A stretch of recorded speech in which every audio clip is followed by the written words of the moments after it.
What's up? It's Kurter85, and I am back. I'm here today, and today I'm talking about one of my special interest time. And this special interest is so special, hold on, that I am gonna crack open a kombucha.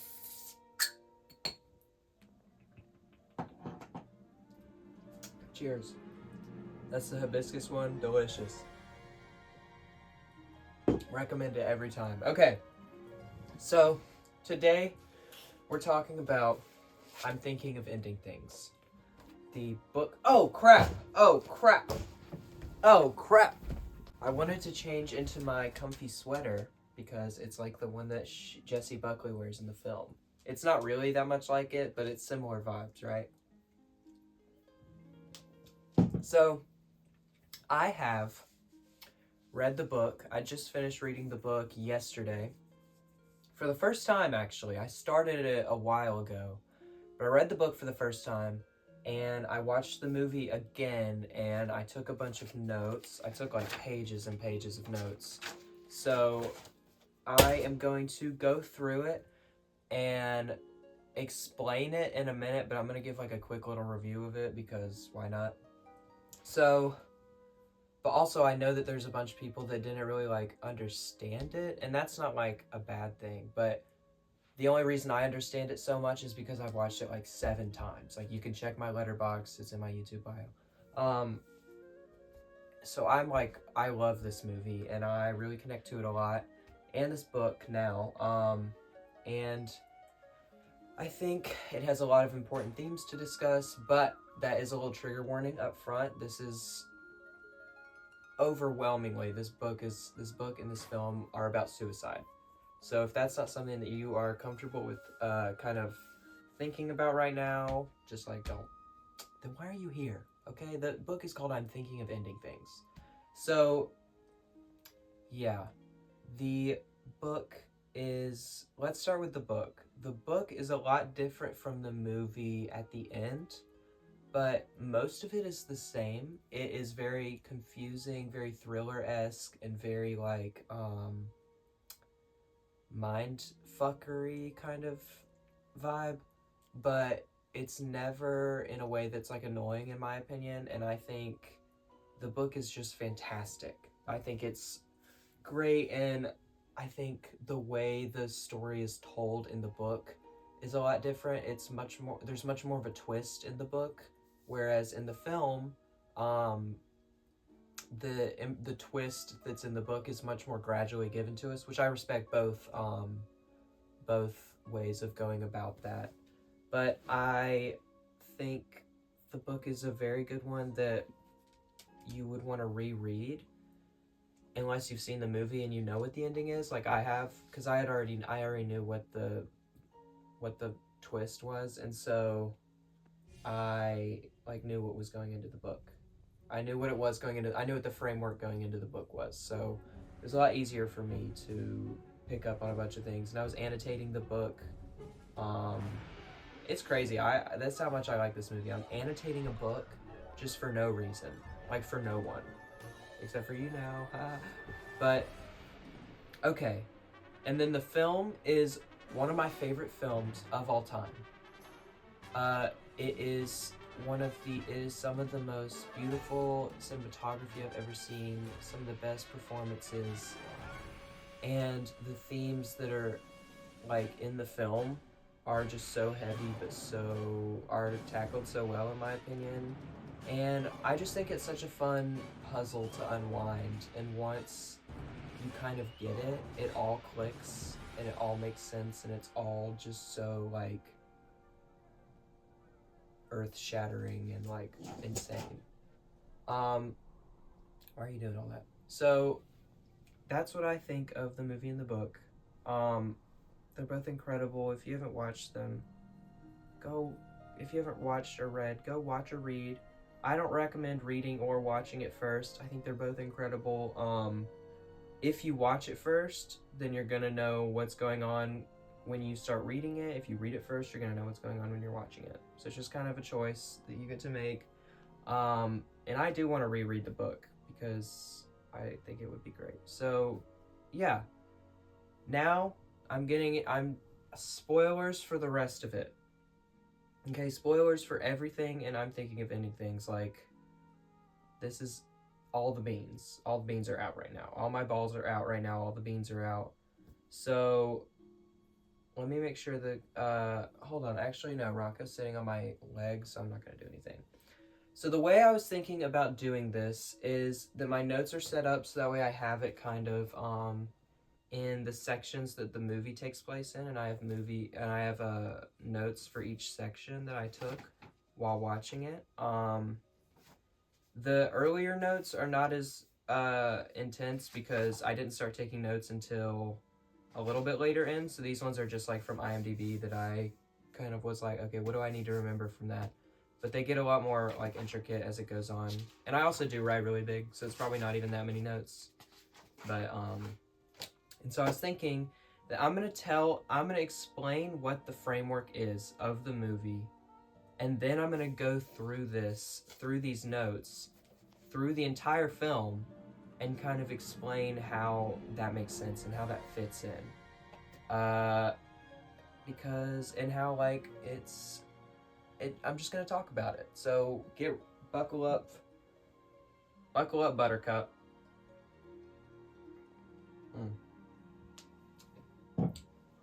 Okay, so the framework of this film is that the narrator, Lucy, is not real, and that this is all an imaginated scenario by Jake the janitor.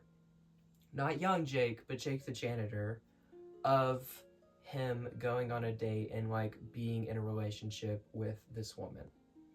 Even though it's from the perspective of our main character, Lucy. I'm gonna call her Lucy throughout the film, even though she goes by so many different names and just by like the young woman, I think like Alicia at one point, Ames. He calls her Ames. But I'm gonna call her Lucy because that's the first name we get, and that's the name that's on her phone. So, yeah, Lucy. Even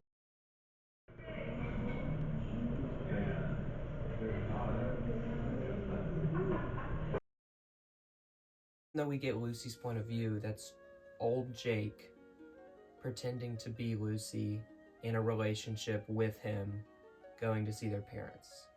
So that's what the framework of this film is, okay?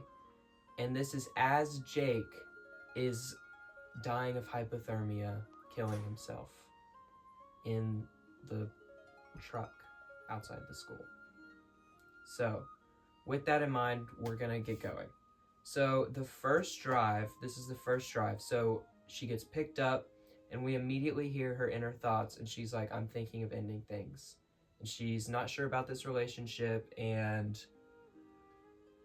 we also get a shot of Janitor Jake really quickly just like mumbling over her, and that's kind of him like that's foreshadowing him like being controlling and kind of overseeing this entire thing. And so they're driving and they're talking about all these different things about poetry, and it kind of sets up a bunch of like jobs that I'll get to later. There's a swing set in the middle of nowhere, and a lot of people don't really know what to make of this, and I'll be honest, I don't really know either. I don't know for sure, but I just kind of think that it's Jake in his head. Like when you're when you're making things up in your head, you kind of see things just randomly that you don't mean to. But if Jake made it up in his mind, this fake Lucy would have seen it. And Jake is not operating at a level where he's just gonna make her ignore it, so he has to explain it retroactively and be like, oh, well, maybe it's just the parents moving in, or maybe the, they brought it for the kids before, and she's like, that doesn't make sense. But he has to, like, retroactively explain, because there's a ongoing thing of, like, you can't fake a thought. Not being able to fake a thought. Actions can be faked, but thoughts are real. And I think that's kind of just a nod to that, like, there's a swing set where it shouldn't be. this is his mind, and he can't fake a thought. He thought of a swing set, and he has to explain that. They, okay, Lucy at one point while she, okay, so, sorry, they're both very well, like, knowledgeable, and they're very, like, psychological, and they talk about a lot of things. So, sorry, so, she is a poet in this first part, and he asks her to read a poem. And the poem is Bone Dog, and it deals with themes of, like, grief and sadness and loneliness. It's a very, like, sad and moving poem. I love the poem. But thinking about it in the context of Jake is very sad, and it's very fitting as well. And then while she's reading this poem, she, like, catches a view of the camera. And again, I just think it's this early sign of, like, things aren't right here, and that she is kind of, like, gaining knowledge of, like, as her own entity. She's kind of, Lucy kind of serves as, like, her own entity and Jake in a way. So, like, her catching that seems like a thing where she's realizing that she's in kind of a fantasy and that she's not as real, and that comes a lot more later. Rocket, you're being so cute. Okay, so I'm gonna get comfy. So we get done with this opening drive, and it's just like, I just think it's great setup for the rest of it. So we get to the barn, or they get there. I'm getting to when they pull up to the farm, and they get outside, and Jake is like, okay, I'm gonna show you the barn. So she's like, okay, and so they go to the barn. A door opens by itself. I don't know why. I can't tell you. Some things in this movie we just don't know. And Jake, this is the scene where Jake tells the story of the pig. He tells the story of his dad, finding. So this is the story he tells. I think the way he tells the story is actually really important, so I'm just going to tell how he tells it. He says that his dad was taking care of these pigs, and he got busy with other things, and they had, like, other things to do on the farm that were keeping their attention, and so he would just kind of throw food into the pen and give the pigs their essentials, but not really, like, take care of them at all. And one day he notices that they're just kind of staying in one corner and not moving that much. And so he goes into the pen, and he gets the pig, and he flips it over, and it reveals that the pig is being eaten on the inside with maggots. It's being eaten alive, pretty much. And this story is, I think, essential to, like, understanding who Jake is and what he thinks of himself, because Jake and this pig are constantly paralleled by each other in the film and in the book. And like, the pig is at the end scene with janitor Jake, like, leading him around. So that's the biggest, like, indicator, but there's a bunch of other, like, pig things in the film. And so Jake thinks of himself as this pig, being tossed the essentials, you know, like, he has food, he has water, and he gets seen, he gets checked in on, technically, like, he gets seen by people at his job, but he feels like he's being eaten from the inside, and that he's, like, dying from the inside, and that he's not actually being cared for, and that people are just kind of too busy for him. And so he just kind of, like, sits in the corner and lets himself be eaten from the inside and rot.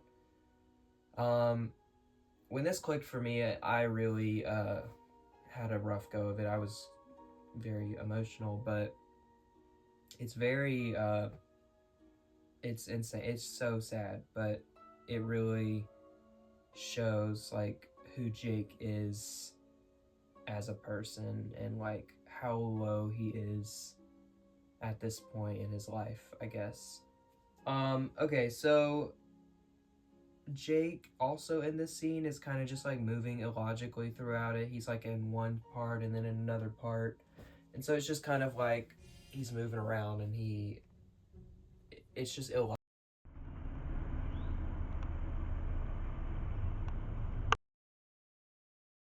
illogical. And it's not really something that you catch on to the first time or anything because it's very subtle. But if you kind of look around, like he's in places he shouldn't be.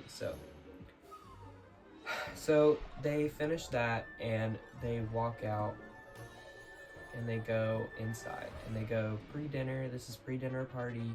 Jake gets in there and he's like, hello, hello, hello, hello,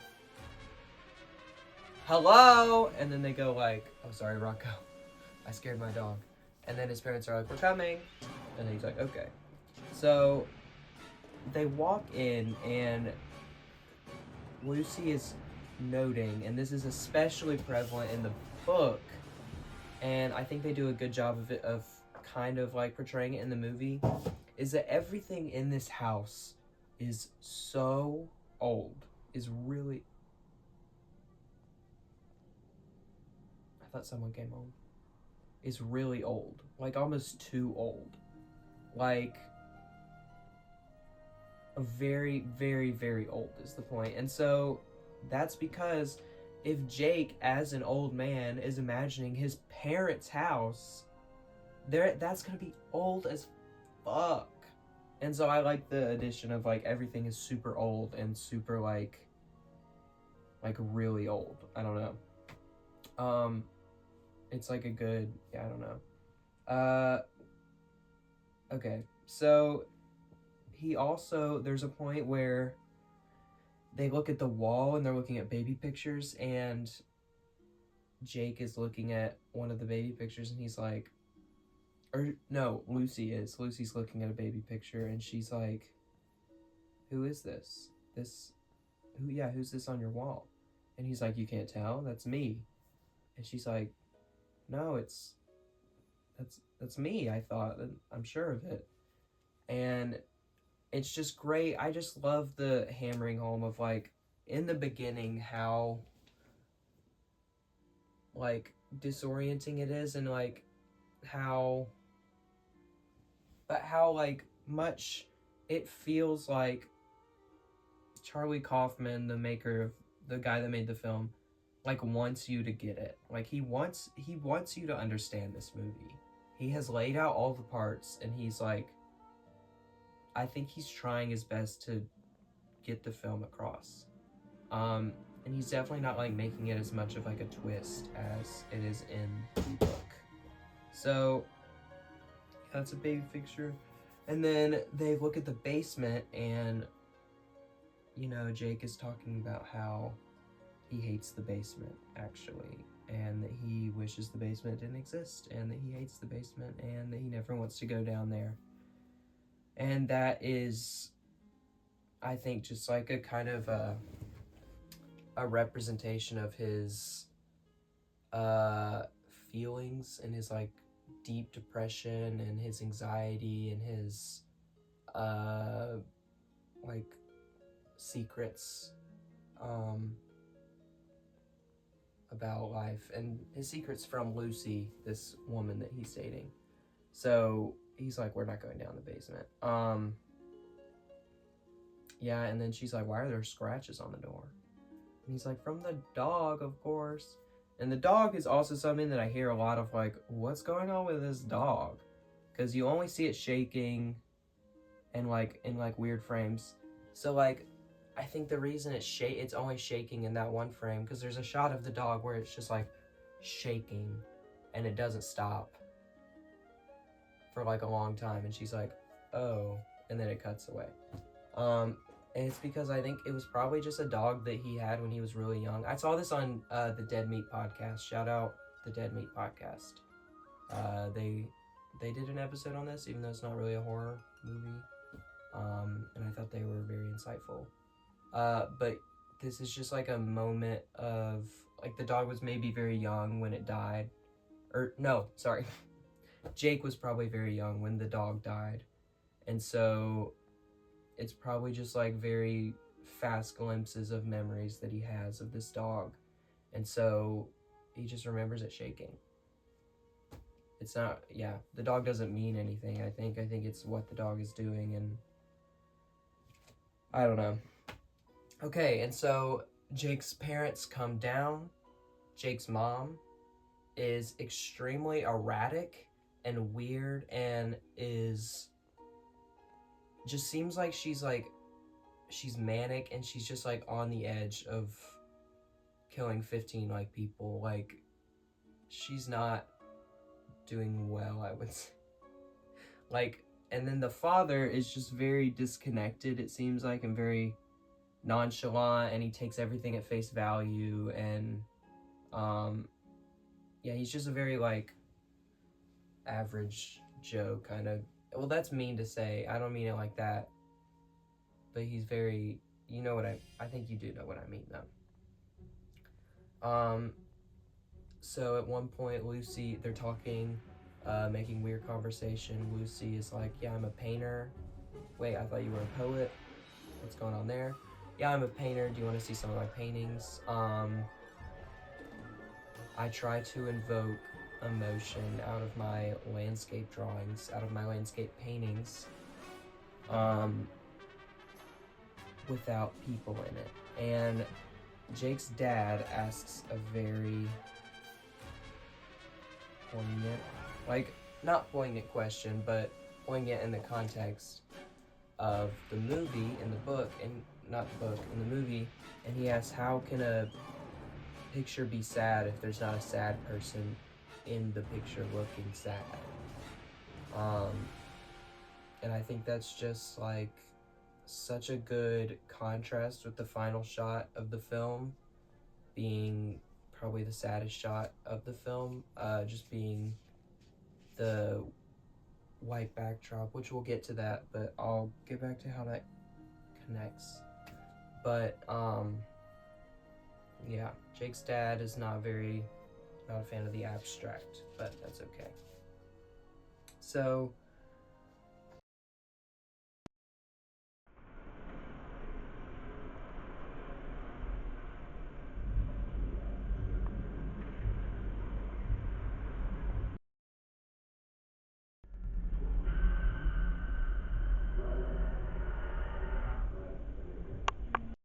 then Lucy tells the story of Jake and him meeting, and she's like, yeah, I was with my girlfriend at the time, and we were at a bar, and it was trivia night, and we got to small talk, and blah blah blah. There's some weird moments in there, and then they got together, is the point. And I think I need to explain why everyone's actions in the film are so weird, and it's just because of how weird our imagination is at times. Like, if you played out an imagination scenario that you're doing in your head, it would sound weird and it would be erratic, and it's just like, it's not linear always, and it's like a dream almost. And I think there's also so many moments where it's like you need to think about it in terms of like what this action could mean. Like, at one point, Lucy is like walking down the stairs infinitely. I think that's later. And like, that's weird, but the reason for that might be more than, like, it's not magic, or it's like, it represents the fact that she's like going in circles in her head, I guess, is kind of what I mean. Okay, sorry. So, yeah, that's a meeting story. Their meeting story is set up as like a bar trivia night.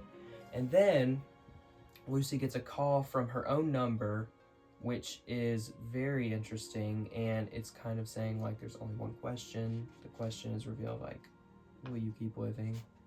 And then this is much more of a presence in the book, The Caller.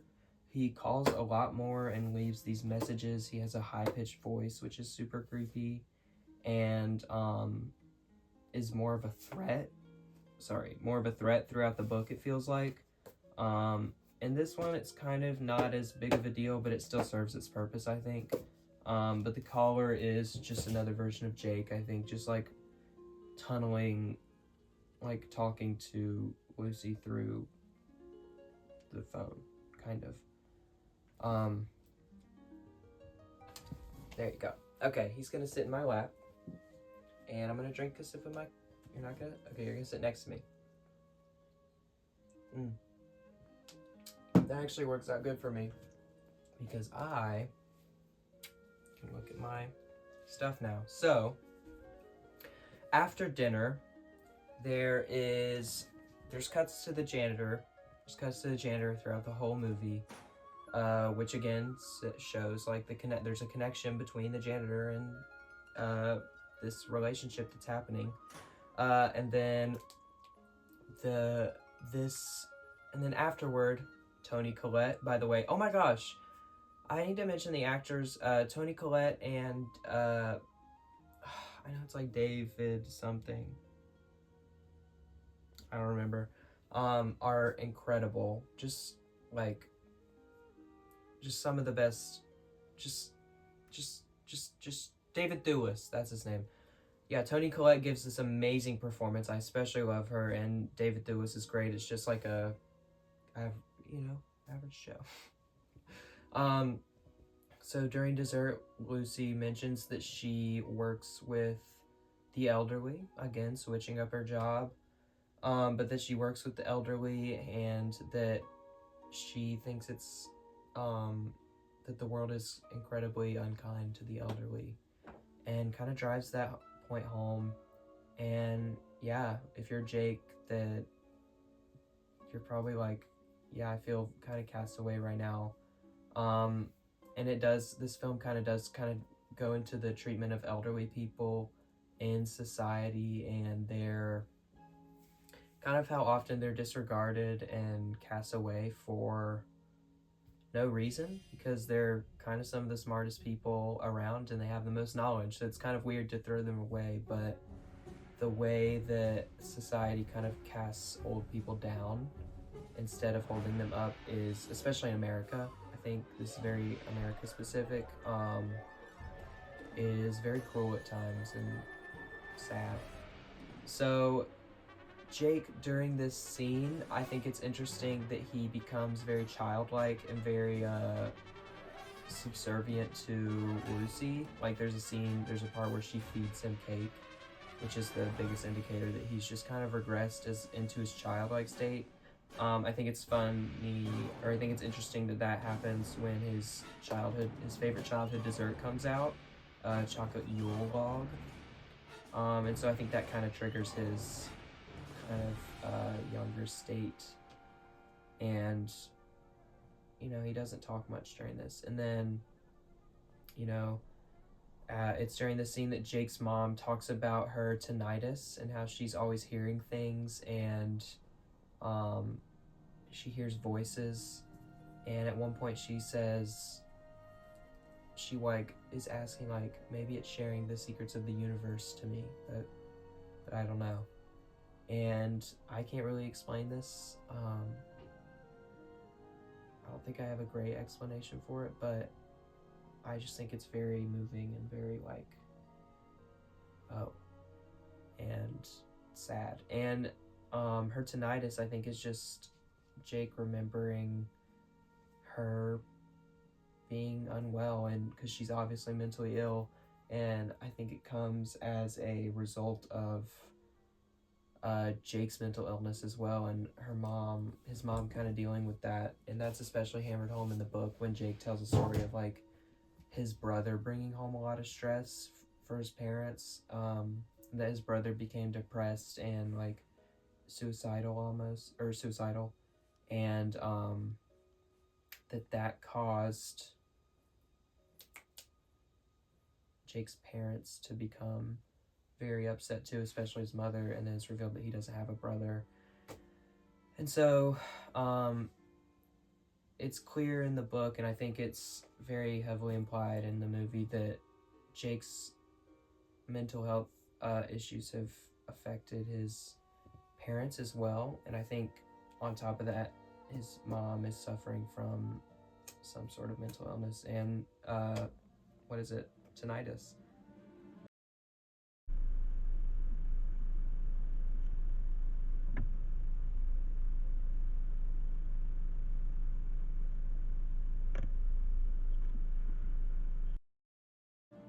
So after this scene, Lucy gets another call, same voices, kind of asking, like, there's one question. It's a very deep voice in the movie. It's like blah blah blah blah blah blah. But in the book, it's kind of described as like a which I think is creepier in my opinion, but whatever. And she turns around, everyone's gone, and she wanders around. She asks for Jake. She walks upstairs and she goes into Jake's bedroom. And this in the bedroom, she finds the poem Bone Dog in a book that she picks up, which is the poem that she read earlier that I was talking about. And so it's more just like mind fuckery, like she's finding things that she thought were her own. And I kind of think that's interesting because this is in the Dead Meat podcast as well, I think, so I don't want to steal it too much. But finding something that's not your own, it kind of feels like when you have an idea for something or you think of something that you think is original and you find out that it's been made, and how that feels and how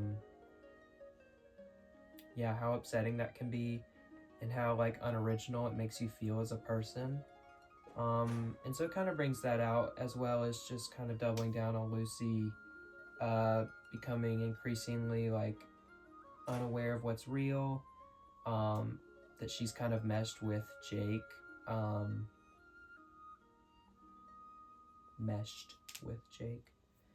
and so that's kind of a creepy moment. And then Jake's dad walks in.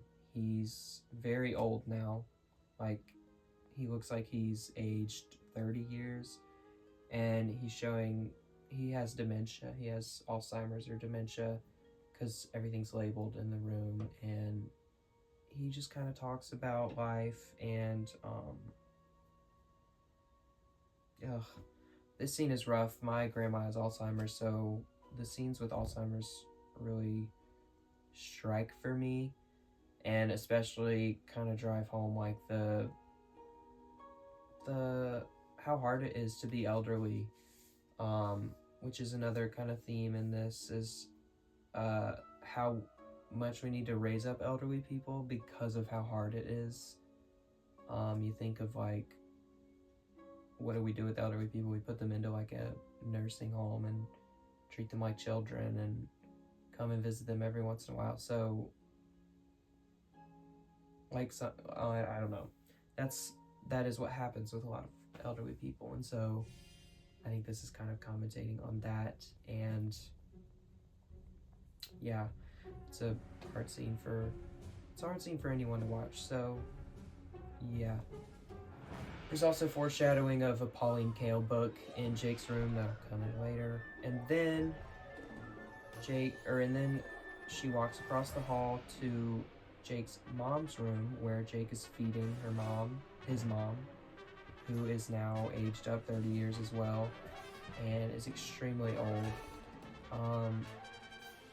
She says one thing, or she's like, Jake was always so persistent, maybe not as naturally talented as some of the other people, but still just such a hard worker. And I think that's Jake just like not being able to be nice to himself, and just like having to put himself down even in his own like fantasy. He can't be perfect. He can't be like a perfect version of himself. And so yeah, he talks down on himself a lot in this book, especially if you think of any time that someone is mean to Jake or insults Jake, that is just Jake being mean to himself and being extremely self-critical, which is something a lot of people go through, myself included. So yeah, sorry.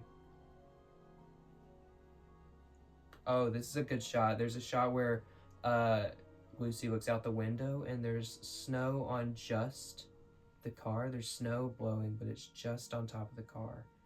And then it cuts to the janitor. Foreshadowing. So Lucy walks down the stairs after this. This is the scene where she's wondering. And she says a quote here. She says, "I don't know where I start and Jake stops." And this is her spiraling again, walking down endless stairs and just kind of not realizing or like coming to terms with what she is or who she is. And so she gets downstairs eventually after walking so long. Let me take a sip.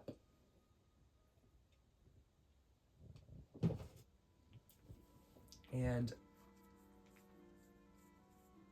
Jake calls her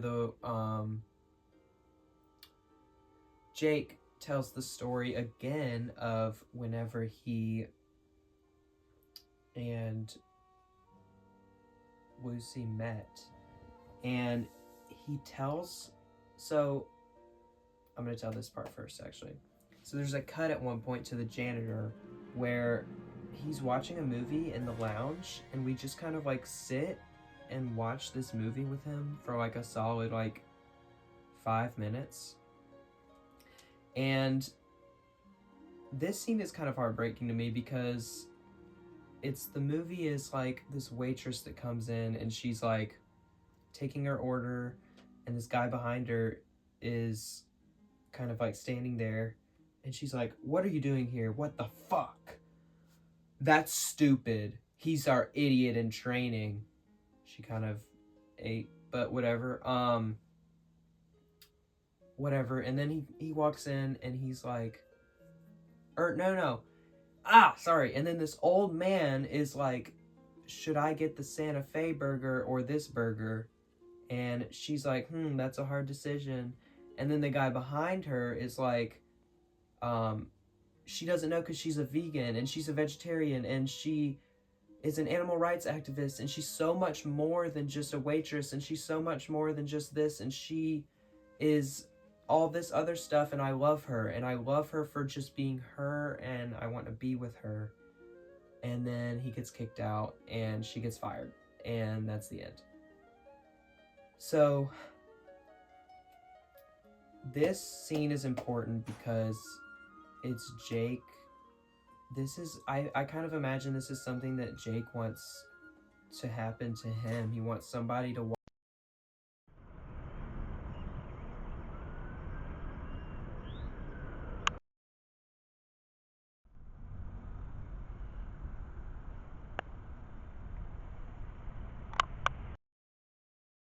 walk in to his job where he's a janitor and say he's not just a janitor, he's knowledgeable, he knows a lot, and he is a physician, and he loves film, and he's more than just a janitor.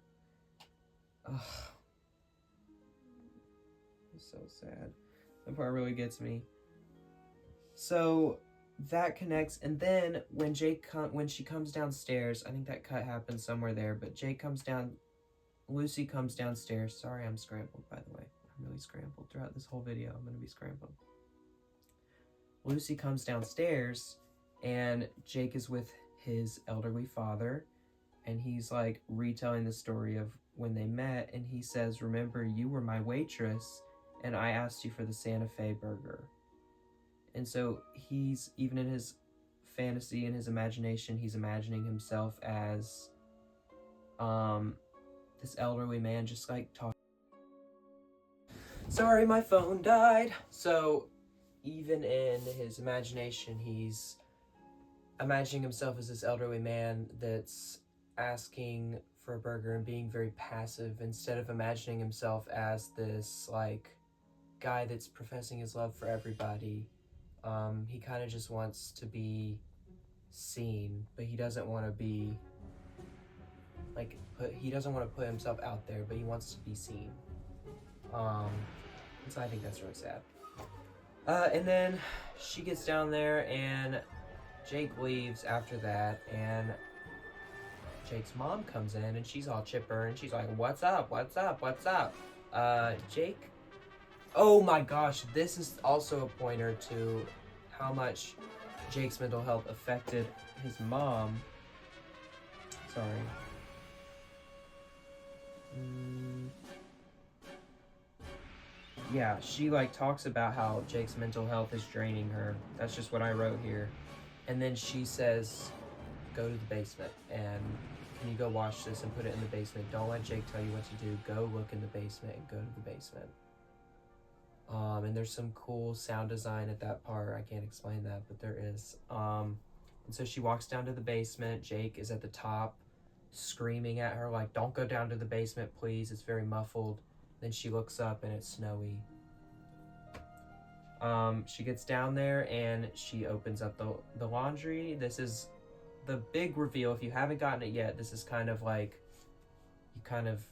this is the part that connects it. She opens up the laundry and there's the uniform, the janitor uniform that the janitor in between cuts, Jake, is wearing. And they're being washed. And this is an uncomfortable scene for me because she gets her sweater sleeves all wet, and that's annoying. But yeah, so that's like, Jake is Jake. Jake is the janitor, okay? Finds janitor, and then she walks into the painting room, a weird painting room. It's very creepy in the book as well. It's described much more scarily.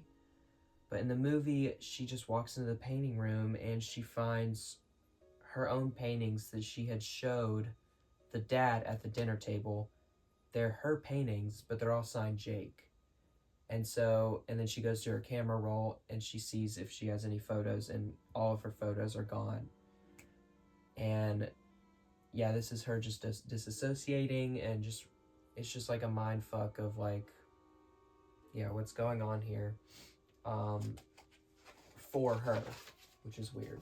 So pretty soon after that, though, they get out and they leave, and she puts the tires on and everyone says bye. Oh, no, because she walks up and Jake's mom is dying in the living room, and he's like, we can leave now.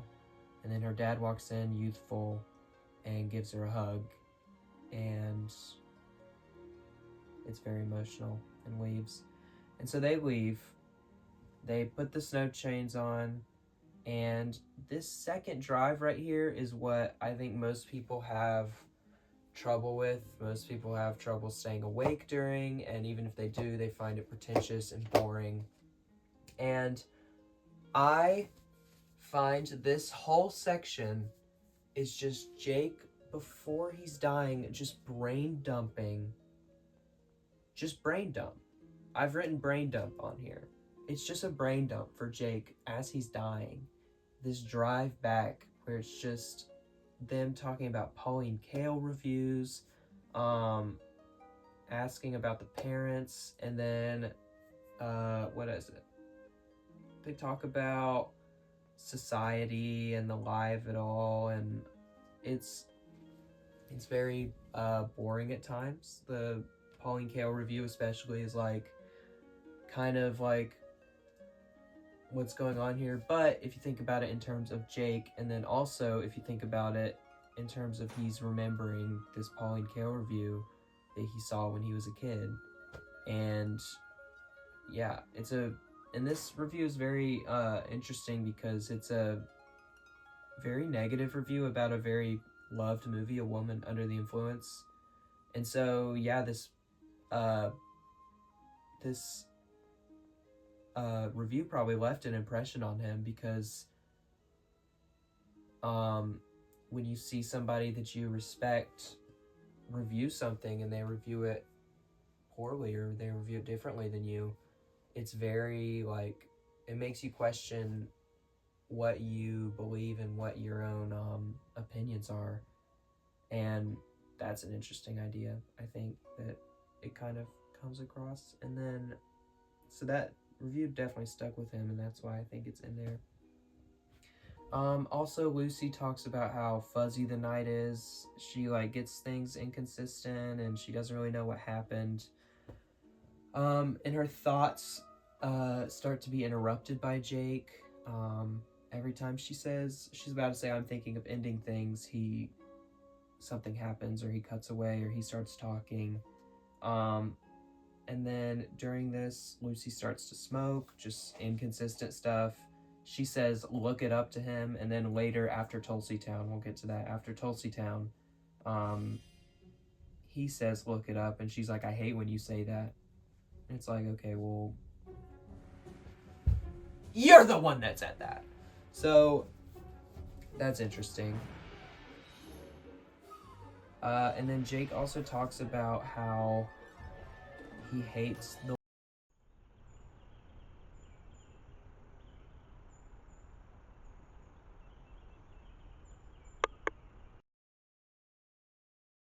lie of it all. And then she says, what do you mean? And he says, about how it's all going to get better.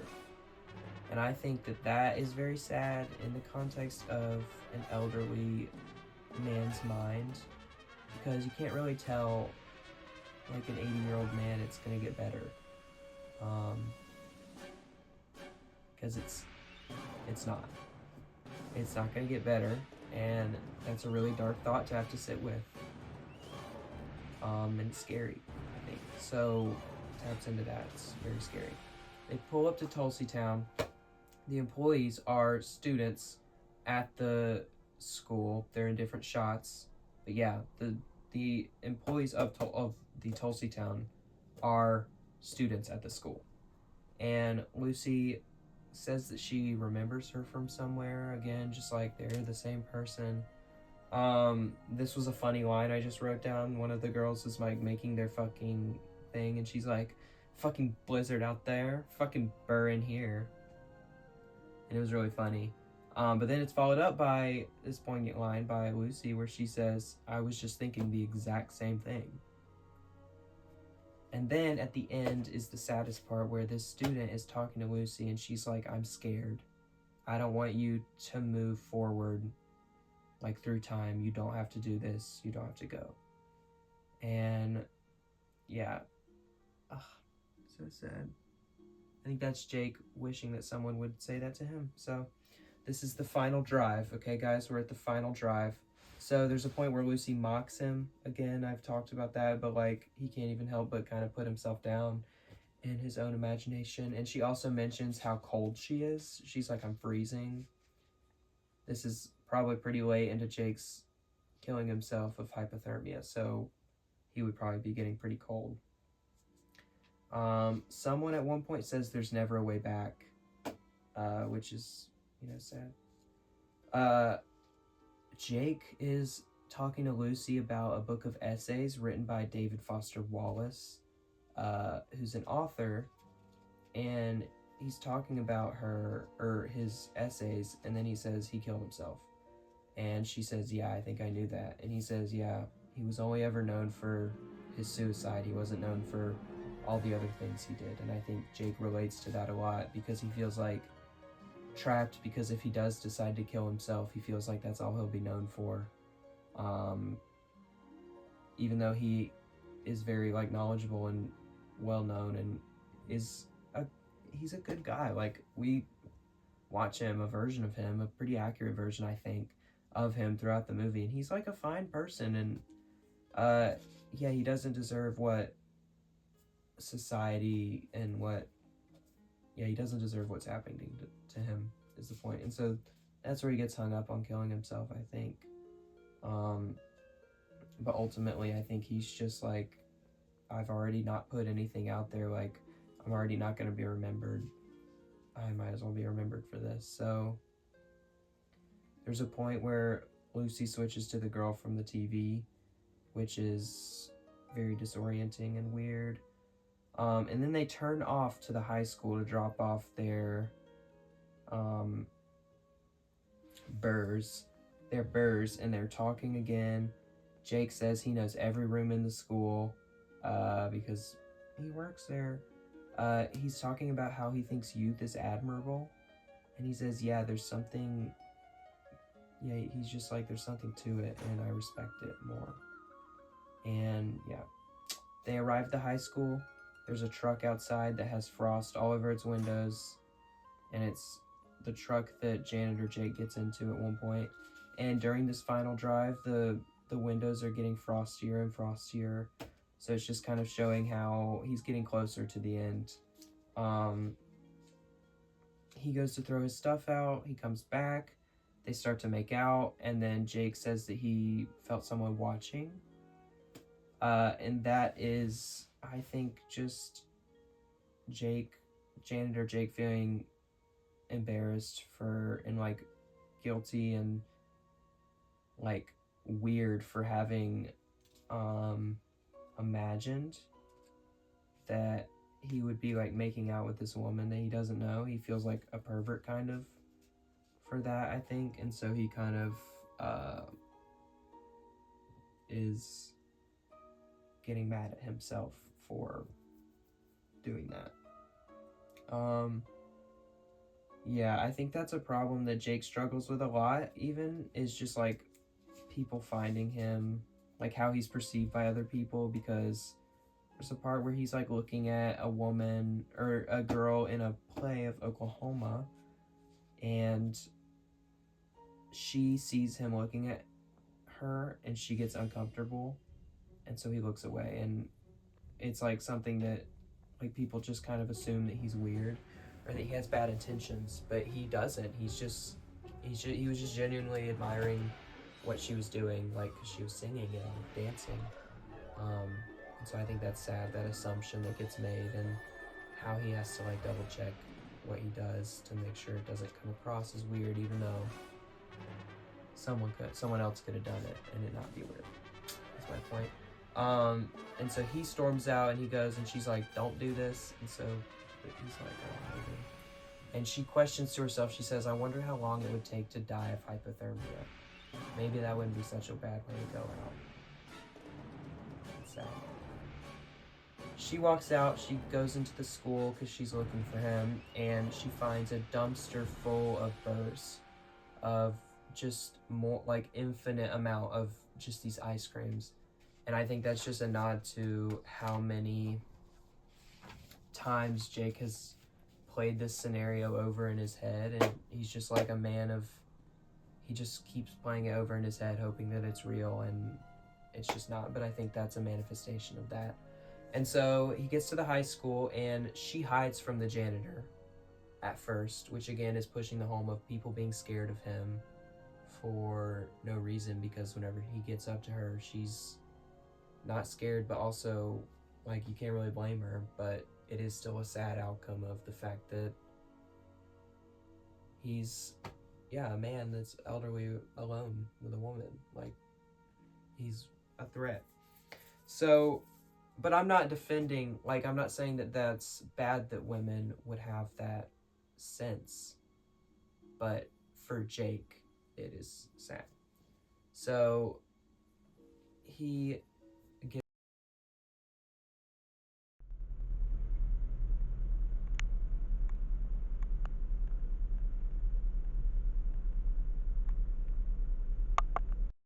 she gets up and she's like, "Have you seen my boyfriend?" And he mind telepathically is like, "What does he look like?" And she says, "It was so long ago, I barely remember." And then this story that we get right here is the real story of Jake and Lucy having met. And it's just the fact that Jake was at a bar, Lucy was with her girlfriend at the time, or boyfriend or whatever, and Jake smiled at her and she thought he was creepy. And that was the end of the story. That's the end of their whole interaction. That is Lucy in real life. The person that we see as Jessie Buckley, she only interacted with Jake in that way. But this Lucy is just like an amalgamation of every single woman and like everything that is ideal for Jake in a partner. That's why her job is constantly changing and her interests are constantly changing, and she's very like kind to Jake most of the time, even though it slips sometime, but she is very like affirming of him and sweet. And so yeah, what was I yeah and so that's the real story of how they met, though, is they didn't meet. And this quote always sticks with me. is she says, it's like asking me to describe a mosquito that bit me on an evening 40 years ago. So she hugs him, and it doesn't mean much to Lucy, you can tell, but it means a lot to the janitor. And then, let's see, and then it cuts. Okay. And then, okay, sorry. So then she goes off, and then we get the musical segment, and this is a direct reference to Oklahoma. And I only know this from, I think it was also the Dead Meat podcast. But I have not seen Oklahoma, and so I do not really know how this relates as much. I think it's a beautiful sequence, and I think I can kind of tell what's going on. I think I can kind of tell that it's telling the basic story of Jake and how he feels, but I know there's nuances to that musical scene that I don't get because I have not seen Oklahoma. So if you know those, then put it down below, but I don't know them. So after the amazing musical sequence, we get the janitor finishing up his work, going into his car, turning off the ignition. He starts getting glimpses into his childhood of Toni Collette and David Thornton, of driving down the road, the same road. And then he starts to sweat, and then he takes off his clothes, which is something that hypothermia patients do, or victims. That's something that happens. And the pig comes up, and they walk together, and the pig and him are very connected, obviously. The pig at one point says, "I am you and you are me." I think that's in the book, maybe, or it's in the movie. Maybe it's in both. And the pig says, somebody has to be a maggot infested with somebody has to be a pig infested with maggots. Why not you? And I think that's how Jake sees his situation. He's just like an outcome of a society that creates this sometimes, and somebody has to do that. Yeah, it's really sad. And then after this, they walk down the hallway. We cut to this final scene where Jake is just kind of dreaming of what he believes he could have been and what he wishes his life was. It's him performing musical theater, and accepting an award in front of all the people in his life.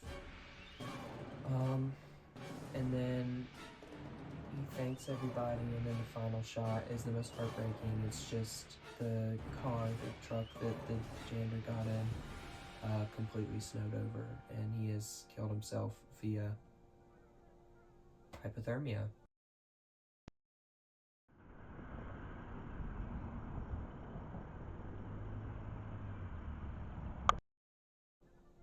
And that is the end of I'm Thinking of Ending Things.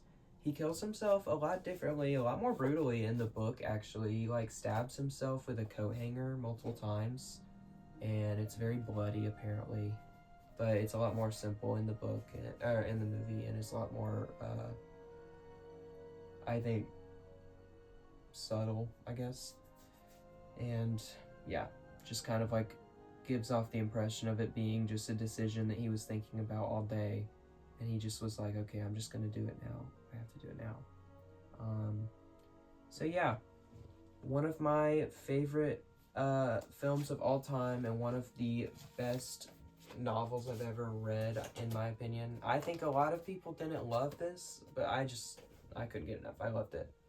And yes, I appreciate you if you actually watched this whole thing.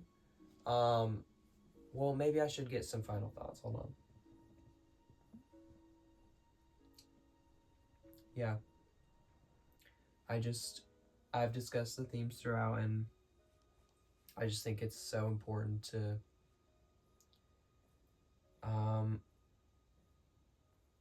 understand Jake and try to understand why this, character would have been driven to how he was. And I don't know. I just think it's beautiful and heartbreaking and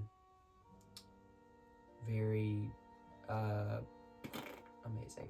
So yeah, that's gonna be it for me today. I think I really appreciate you if you watched it. I'm gonna put the suicide hotline in the description because I feel like that's what I should do. Like I feel like I would get canceled if I didn't do that. But you could just like Google it too. So but anyway, that's gonna be it for me today. I love and appreciate y'all. I appreciate you for indulging me in this. I put the work in for this. I read this book and I took a ton of notes for this movie, and I was like, I'm gonna make a video about this. Like with the idea I'm gonna make a video about this.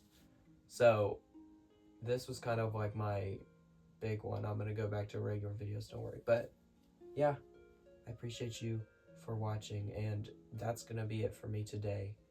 Kurcher85 out.